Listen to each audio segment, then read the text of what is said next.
우리 이 시간 다시 한번 우리 자신을 좀 축복하겠습니다. 여러분 가슴에 손을 얹고 그렇게 고백합니다. 나는 평화의 사람입니다. 나는 하나님의 자녀입니다. 아멘이십니까? 정말 그 진리가 우리 안에 정말 믿어지면 여러분 세상이 감당할 수 없는, 세상이 줄 수 없는 그 기쁨과 평안이 여러분을 끌고 가게 될 줄로 믿습니다. 지난주에 제가 말을 천천히 하겠다고 말씀을 드리고 아내에게 물어봤습니다. 말이 많이 천천히 천천히 빠르지 않게 됐죠? 그랬더니 아내가 대답을 안 하더라고요. 그 뜻은 무슨 뜻일까요? 아직도 빠르다는 뜻입니다.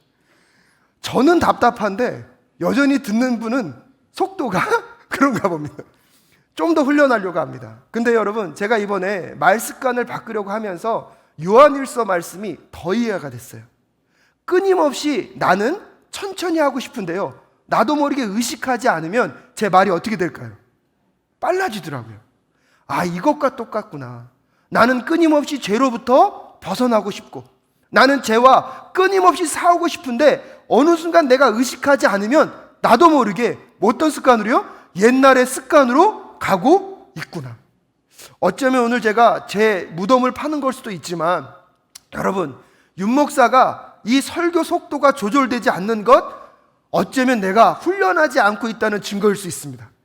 그래서 여러분 끝까지 기도해 주시고, 정말로 제가 성도님들에게 정말 하나님의 말씀을 잘 전할 수 있도록, 내 마음의 조급함과 내 습관의 편함대로 가는 것이 아니라 때때로 그것이 좀 불편하게 느껴져도 정말 하나님의 말씀을 말씀대로 잘 증거하는 데 있어서 저의 연약함이 여러분에게 장애가 되지 않도록 끊임없이 기도해 주실 수 있기를 간절히 부탁드립니다. 이 여정이 쉽지 않을 것입니다, 여러분.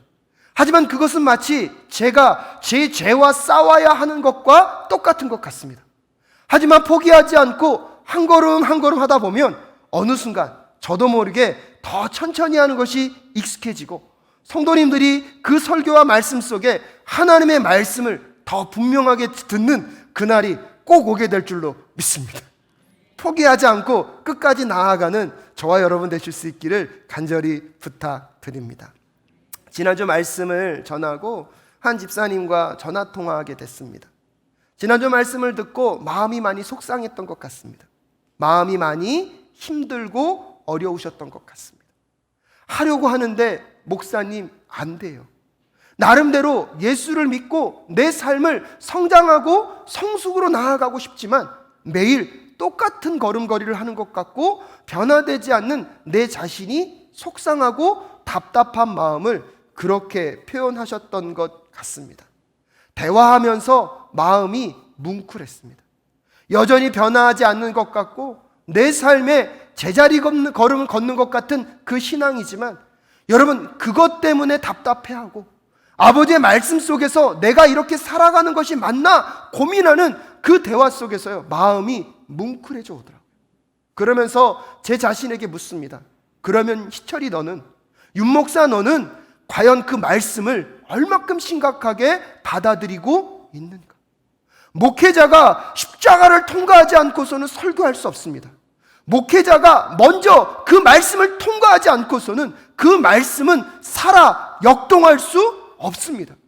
엄밀한 의미에서 보면 여러분의 삶의 변화가 이루어지지 않는 것, 여러분의 삶에 바람이 쳇바퀴 돌듯이 매번 돌아가는 신앙생활을 할 수밖에 없는 것, 엄밀한 의미에서 보면 그것은 목회자의 문제일 수도 있겠다는 생각을 지난주에 그 집사님과 대화하면서 또 제 자신에게 하게 되었습니다. 금요 블레싱 기도회 때 여러분 누가복음 11장 말씀을 설교하면서 율법 교사들을 예수님이 뭐라고 지적하셨습니까? 많은 사람들에게 무거운 짐을 다 지우면서 정작 너는 그 손가락 하나도 그 짐에 얹으려고 하지 않는 그 모습이 오늘 나의 모습은 아닌가, 이번 한 주 계속 묵상하게 됐습니다. 그래서요 더 아팠고요, 더 속상하더라고요.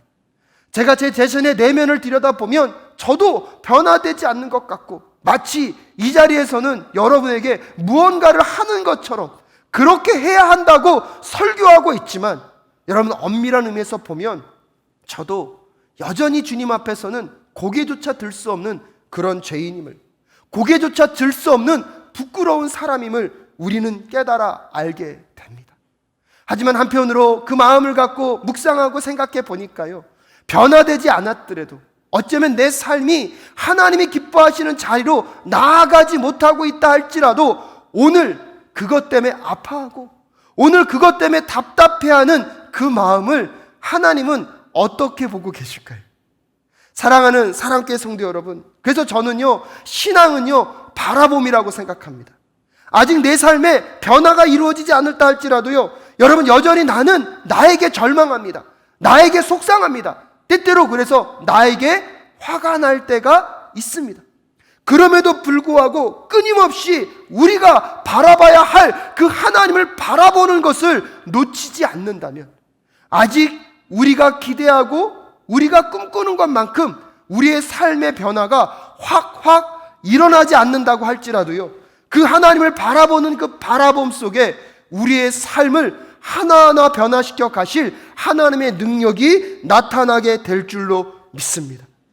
여러분, 끝까지 우리가 어떠한 행동과 삶이 따라가지 못한다 할지라도 나는 십자가를 바라보는 것을 포기하지 않겠노라. 하나님을 바라보는 것을 포기하지 않겠노라. 여러분, 그 삶 속에서요, 하나님이 우리와 동행해 가시면서 우리의 삶을 하나하나 변화시켜 가실 줄로 믿습니다. 그러면서 오늘 우리 사랑교회 성도님들에게 또한 부탁드리고 싶습니다. 그러기에 우리의 목표치도요, 수정하지 않을 수 있었으면 좋겠습니다. 우리가 예수를 믿고 우리가 가야 할 그 장성한 분량의 그 목표치를요, 수정하지 않기를 바랍니다. 예수님을 닮아가고 예수님을 따라간다는 것이요, 오늘 내 삶의 모습을 보면 차이가 어떻게 느껴집니까? 많게 느껴지십니까? 요만큼 느껴지십니까? 사람마다 다를 것입니다. 하지만요, 가만히 생각해 보면 예수님을 닮아가고 예수님을 따라간다고 그게요, 너무나 크게 느껴져요. 그러니까 마음이 어떻습니까? 불편합니다. 마치 불가능한 것처럼 여겨질 때가 있습니다. 그러다 보니까요, 우리도 모르게 기준을 자꾸 어떻게 합니까? 줄입니다. 그래, 그 정도도 괜찮아, 그 정도면 되었어라고 얘기하면서 우리 안에 자꾸 목표치를 낮추고 싶어 합니다. 하지만 분명한 것은 무엇입니까? 우리가 예수 그리스도 안에서 한 걸음 한 걸음 자라가야 할 그 목표치를 수정하지 말고 서로가 서로에게 좋은 얘기하면서 우리의 마음을 편하게 하는 그런 교회가 아니라, 조금은 불편하다 할지라도 우리가 가야 할 그 예수 그리스도의 장성한 분량까지 함께 나아가는 우리 사랑교회 모든 성도님들 되실 수 있기를 주님의 이름으로 축복합니다. 그것이 아플 수 있습니다. 그것이 우리의 마음을 불편케 할 수 있습니다. 하지만 여러분, 그 불편함과 그 아픔은요, 잘못된 것이 아닙니다. 포기하지 않고 누구를 바라보는 것? 하나님을 바라보는 것. 포기하지 않고 십자가를 바라보며 나아갈 때 그 아픔과 고통이요, 여러분을 변화시키는 자양분이 될 줄로 믿습니다. 오늘날 한국교회가요, 이것을 잃어버렸습니다. 그래서 어떻게 얘기하는지 아십니까? 오늘날 교회는 윤리도덕과 이혼했다. 오늘날 교회는 윤리도덕과 이혼했다라고 하는 말을 들을 정도로 교회가 어떻게 됐습니까? 변질되었습니다. 사랑하는 사랑교회 성도 여러분, 우리 사랑교회는요, 세상이 뭐라 하더라도 하나님이 지켜내기 원하시는 그 교회의 거룩성과 그 교회의 거룩성과 순결성을 지켜가는 우리 교회가 될 수 있기를 간절히 소원합니다. 여러분, 올해 또요, 교회를 향한 신뢰도 조사가 나왔습니다. 여러분에게 묻겠습니다. 교회의 신뢰도가 더 좋았을까요? 안 좋아졌을까요? 어떻게 하셨어요? 속상하고 답답해요. 근데 어쩔 수 없는 현실이에요. 근데요, 그런 조사를 계속 읽다 보니까 마음이 어떻게 해요? 답답해만 지더라고요. 근데 가만히 생각해 보니까, 하나님, 세상에 그런 지표가 뭐가 그렇게 중요합니까? 최소한 내가 몸담고 있는 우리 사랑교회는 그런 교회가 되지 않을 줄로 믿습니다. 중요한 것은 여러분, 세상에 말하는 교회가 아니에요. 가만히 보니까 세상에 말하는 교회의 평가 가운데 나도 같이 편승해 가고 있더라고요. 하지만 최소한 내가 몸담고 있는 교회, 내가 살아가고 있는 그 교회가 정말 주의 말씀대로 살아서 거룩한 빛을 드러내고, 세상의 평가는 신뢰도가 떨어졌다고 하지만 하나님, 우리 교회는 그렇지 않습니다. 아니, 내가 몸담고 있는 교회에서 최소한 나는 그런 성도가 되지 않겠습니다라고 결단하게 되면 거기서부터 교회의 변화는 시작될 줄로 믿습니다. 그러게 끊임없이요, 우리 사랑교회 모든 성도님들, 우리가 가야 할 그 목표치를요 수정하지 말고 끝까지 바라보며 나아가는 우리 모두가 될 수 있기를 주님의 이름으로 축복합니다. 그래서 부정에서 정결로, 정결에서 어디로 가는 것입니까? 거룩으로 나아가는 우리 모두가 될 수 있기를 간절히 소원합니다. 그래서 에베소서 4장 13절 말씀에 이렇게 말씀하고 있습니다. 그리하여 우리 모두가 하나님의 아들을 믿는 일과 아는 일에 하나가 되고 온전한 사람이 되어서 그리스도의 충만하심의 경지까지 다다르게 됩니다. 아멘이십니까? 예, 우리가 자라가야 할 그 삶의 자리를 잃어버리지 않을 수 있기를. 그래서 오늘 사도 요한도요, 요한일서를 쓰는 그 목적을 1절에서 이렇게 밝히고 있습니다. 1절 상반절 함께 읽겠습니다. 시작. 나의 자녀된 여러분, 내가 여러분에게 이렇게 쓰는 것은 여러분으로 하여금 죄를 짓지 않도록 하려는 것입니다. 아멘이십니까? 여러분, 오늘 사도 요한이요, 오늘 이 사도 요한이 요한일서를 쓰는 목적이 무엇이라고요? 우리가 죄를 짓지 않도록 하는 것에 있다고. 죄의 종된 삶에서 우리를 해방시킴과 동시에 그런 정결의 상태로만 머무는 것이 아니라 오히려 죄를 다스리고 죄를 정복하는 삶으로 나아갈 수 있기를 우리에게 도전하고 있습니다. 하지만 오늘 사도 요한의 이 요한일서를 가만히 읽어보면 구원받은 백성들도 죄를 지을 수 있습니까? 없습니까? 있다는 것이 전제되어 있어요. 사실은 요한일서 9장에서, 그래서 여러분과 지난주에 뭐라고 말씀했습니까? 우리가 우리의 죄를 자백하며, 죄를 자백한다는 것은 죄가 졌다는 것입니까? 짓지 않았다는 것입니까? 지었다는 거잖아요. 그렇기 때문에 오늘날 사도 요한도 구원을 받은 백성도 무엇을 지을 수 있다? 죄를 지을 수 있다. 하지만 그 죄를 지었을 때에 우리에게 문제가 되지 않는 것은 무엇입니까? 하나님은 신실하시고 의로우신 분이셔서 우리 죄를 용서하시고 우리를 모든 불의에서 깨끗게 해주심을 우리에게 분명하게 말하고 있습니다.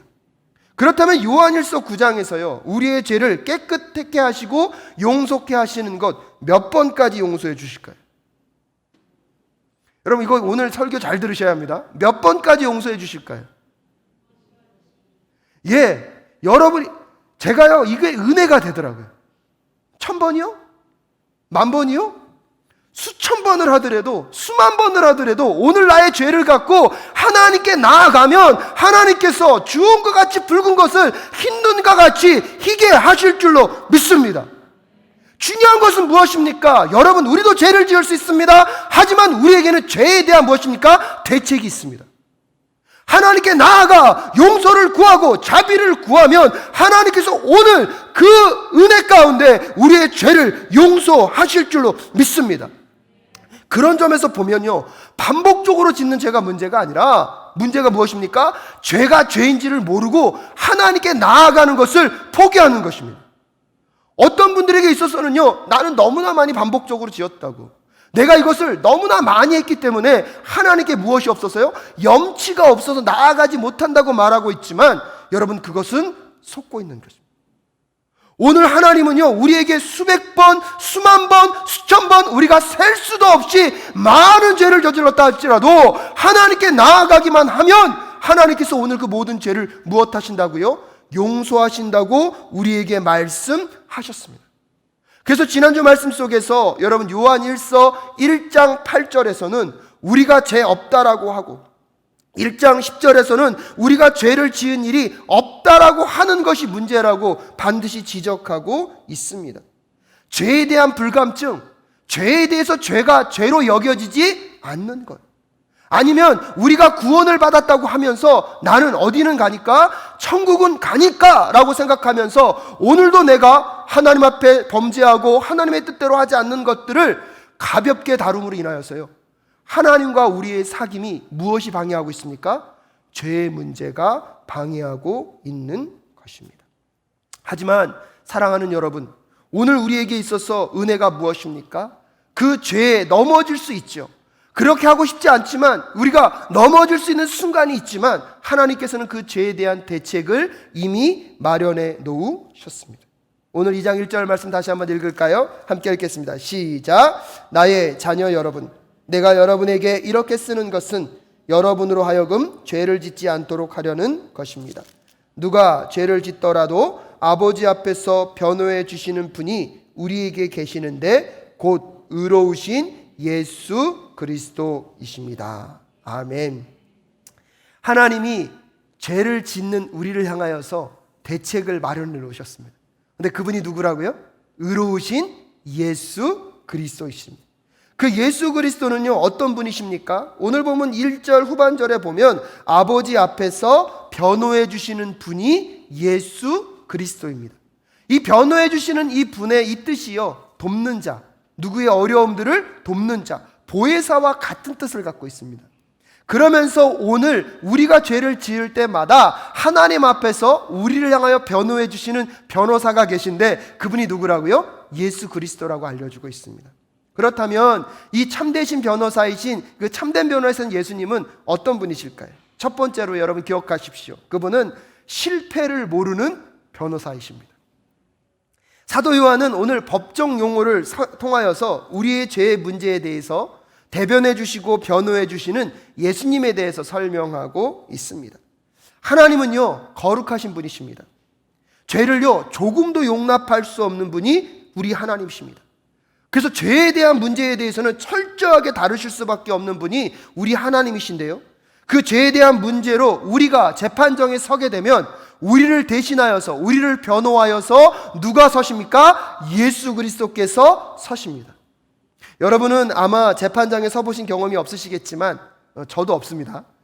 근데 여러분, 재판장에 설 때마다 변호사를 선임하는 게 너무 중요합니다. 왜냐하면 어떤 변호사를 세우냐에 따라서 이 재판이 이길 수도 있고 질 수도 있기 때문입니다.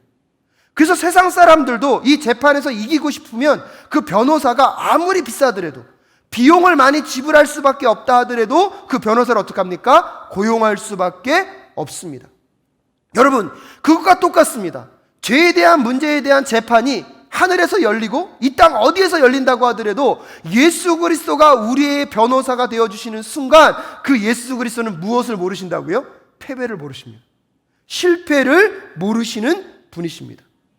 왜 그러십니까? 예수 그리스도 자신이 죄에 대한 문제를 해결하신 분이기 때문입니다.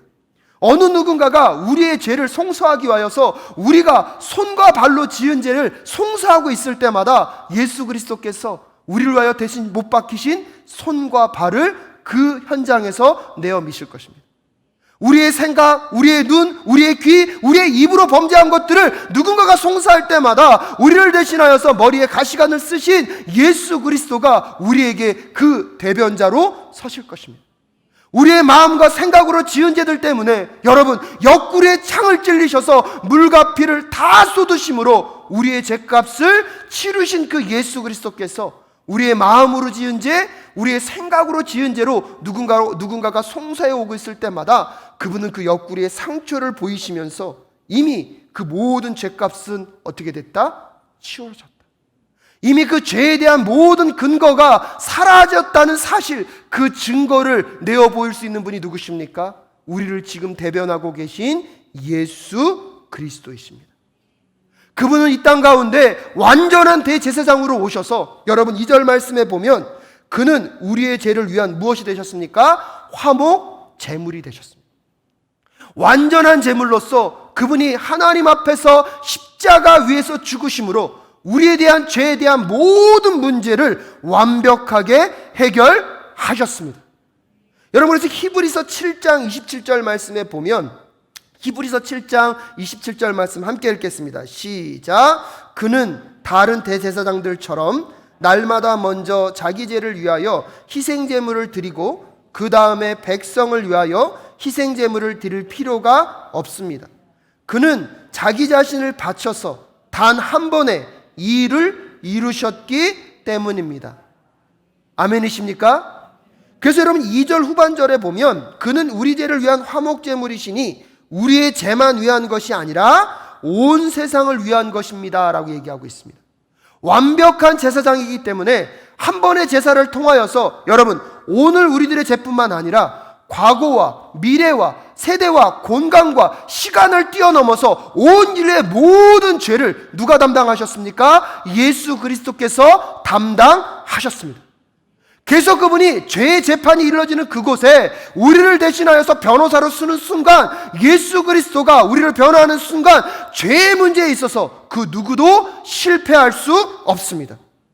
예수 그리스도가 내어 보이는 죄의 효력이 끊어졌다는 그의 못 박히신 손과 발, 그의 옆구리에 찔린 창자국, 그의 머리에 씌우셨던 그 가시관의 상처를 내어 보이는 그 순간 죄에 대한 모든 문제가 해결되었음을 증명하는 강력한 증거이기 때문입니다.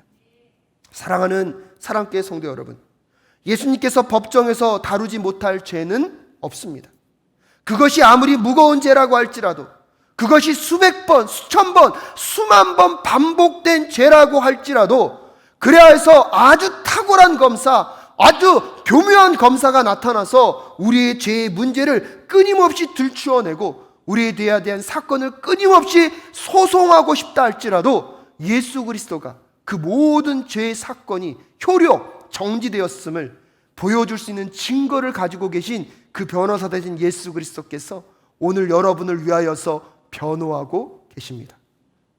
사랑하는 여러분, 우리에게 죄에 대한 재판에 있어서는 실패를 모르시는 참된 변호사가 함께하고 계심을 이 시간에 깨닫는 우리 모두 될 수 있기를 주님의 이름으로 축복합니다.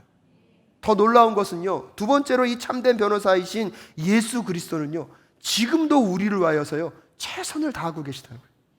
지금도 우리를 위하여서요 최선의 열심을 다하고 계시다는 거예요.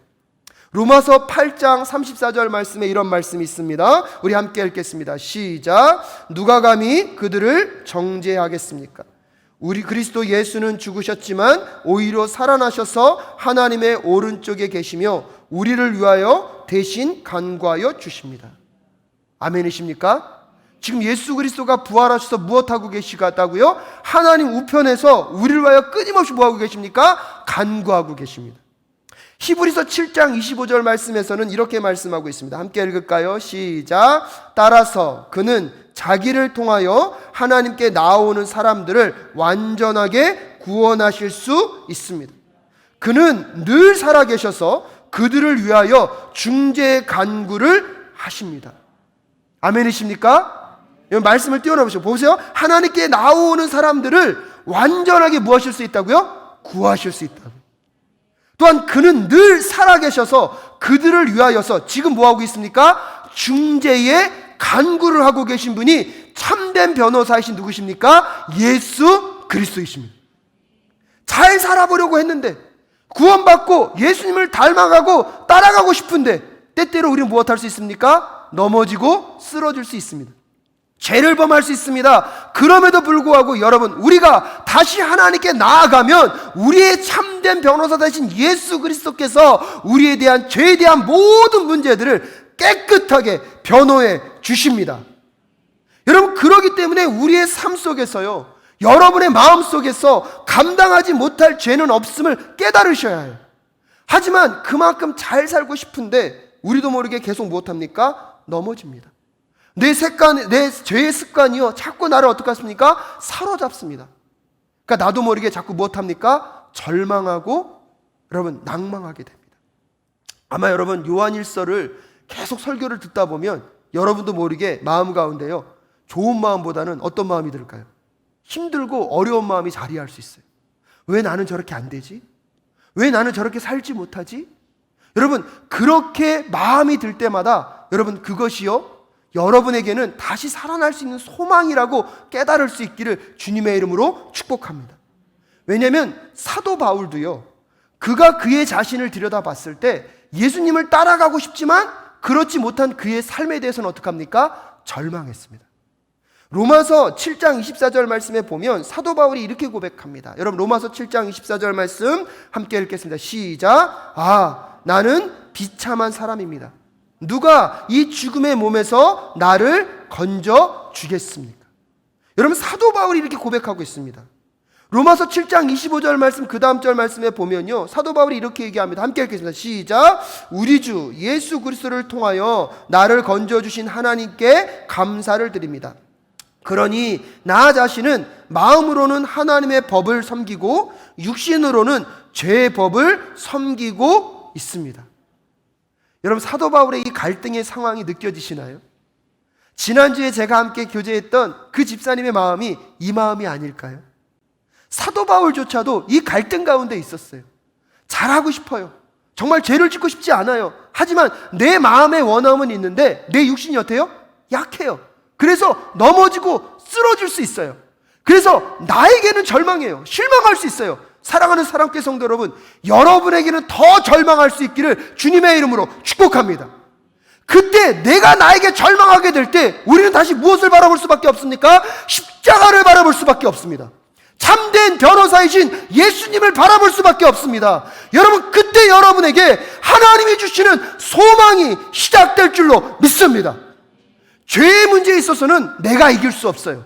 내가 해결할 수 없어요. 극복할 수 없어요. 내가 실패할 때마다 여러분에게 더 철저하게 절망하실 수 있기를 주님의 이름으로 축복합니다. 사도 바울이 그 고백한 거 아닙니까? 하지만 여러분, 8장 1절과 2절 이 말씀 다음 절에 사도 바울이 뭐라고 고백하는지 아십니까? 로마서 8장 1절과 2절 함께 고백합니다. 시작. 그러므로 그리스도 예수 안에 있는 사람들은 정죄를 받지 않습니다.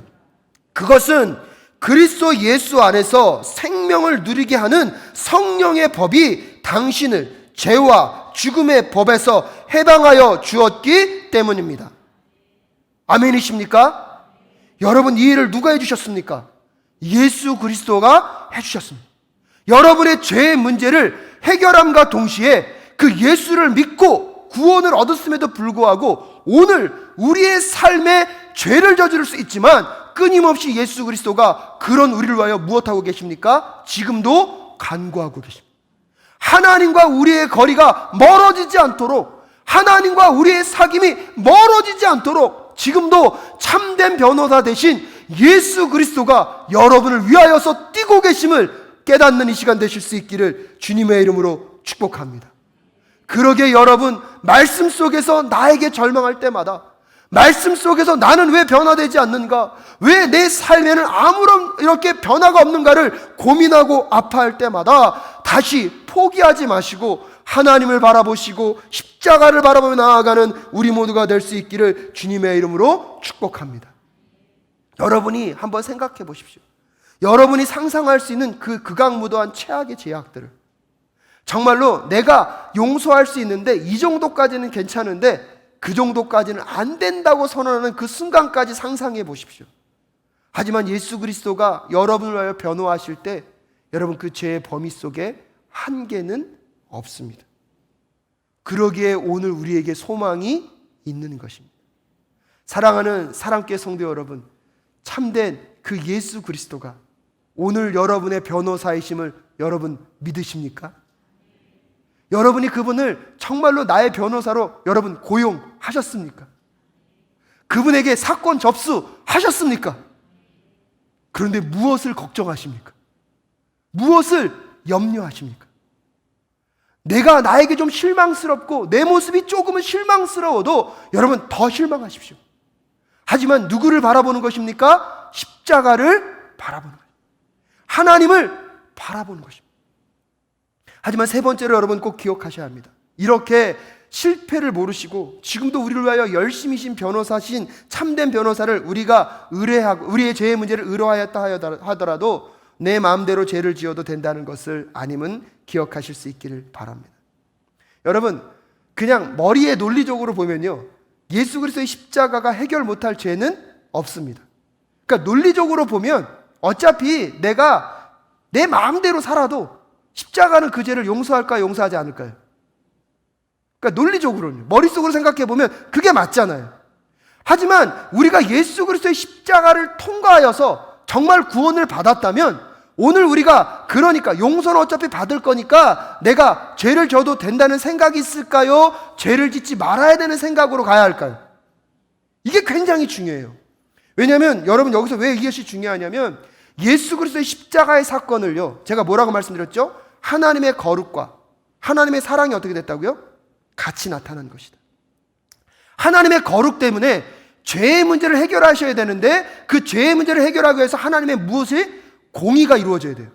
근데 그 공의를 이루시기 위하여서 그 공의에 대한 모든 책임은 누구에게 던지셨습니까? 예수 그리스도에게 던지셨습니다. 아멘이십니까? 그게 십자가잖아요. 내가 죽어야 될 자리에 누가 대신 죽었습니까? 예수 그리스도가 죽으셨잖아요.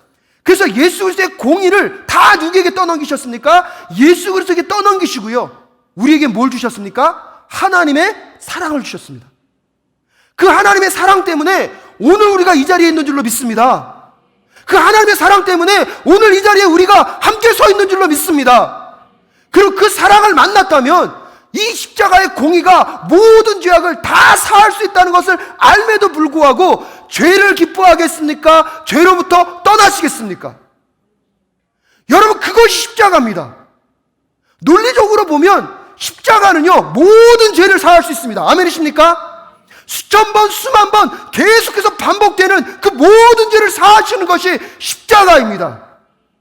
근데요, 그 십자가를 통하여서 하나님의 사랑을 만났다면 우리는요, 그 십자가의 사랑 속에서 죄로부터 점점점 더 멀어져가는 삶을 살게 될 줄로 믿습니다. 다음 주에 그건 설교할 겁니다. 그래서 4절부터 6절은 다음 주에 설교할 겁니다. 여러분, 제가요, 오늘 이 말씀을 준비하면서 우리가 정말로 십자가를 만났다는 것이 내 죄의 문제를 해결함과 동시에 그 죄의 문제를 해결받았다면, 여러분, 우리가 정말로 십자가 앞에서 어떠한 삶을 살아야 될 것인가를 정말 고민하는 삶을 살 수밖에 없다는 것을. 그것은 여러분, 구원을 위한 노력입니까? 구원을 위한 행위입니까? 구원을 받았기 때문에 마땅하게 십자가 앞에서 하나님 앞에 드려야 할 우리의 사랑의 반응인 줄로 믿습니다. 학창시절에요, 정말 열심히 공부했습니다. 제 자랑입니다. 정말 고등학교 2학년 때까지는요, 정말 열심히 공부했습니다. 근데 고3 때 갑자기 제 안에 어떠한 비전이 들어왔냐면, 나는 기술자로 세계를 제패하겠다. 그래서 대학 진학을 포기하고 제가 기술대학을 가겠다고 전공을 바꿨습니다. 그러니까요, 공부를 했을까요, 안 했을까요? 어떻게 하셨어요? 그 말도 했어요. 열심히 놀았어요. 정말 학생회 활동하면서 그때 뭐 하고 싶은 거 다 했습니다. 풍물 서클도 만들어가지고요, 우리 후배들하고 같이 풍물 서클 하면서 정말 잘 놀았습니다. 오죽 제가 놀았으면 저희 후배들이 제 친구들에게 찾아가서 희철 선배 너무 노는 거 아니냐, 고3이 저렇게 살면 되겠냐, 그 정도로 제가 고3 때 자유로운 삶을 보냈습니다. 그런데 학교에서는 학생의 임원이 대학을 안 가면 그 다음부터는 학생의 임원을 할 수 없다고, 안 하려고 그런다고 자꾸 저에게 대학 진학을 권했습니다. 저희 어머니도 저에게 찾아오셔서, 희철아, 그래도 네가 지난 시간 열심히 공부한 게 너무 아깝지 않냐, 대학을 한번 진학해보지 않겠니? 라고 얘기하셔서 마음을 바꾸고 알겠습니다 하고 원서를 쓰게 됐습니다. 근데 이제 문제는 뭐냐면, 담임 선생님이 보내고 싶은 학교와 제가 가고 싶은 학교가 달랐습니다. 제가 또 고집부리면 한 고집 하거든요. 그래서 그 학교 써줄 때까지는 학교 안 가겠다고, 학교 안 가고 집에 있었습니다. 담임 선생님이 포기하시고 원서 써줄 테니까 학교로 오라 그래서 제가 가고 싶은 학교 원서를 갖고 학교를 갔습니다. 작은 누나가 저랑 동행해 주셨습니다. 담임 선생님도 얼마나 속상하셨을까요? 저 같은 문제 학생들을 상담하는 건 쉬운 일은 아니셨을 것입니다. 선생님이요, 제 모의고사 성적을 보여주시더라고요. 야, 희철아, 네 모의고사 성적 중엔 지금 한국에서 갈 대학이 없어. 근데 네가 서울 안에 있는 대학교를 간다는 건 정말 말도 안 돼.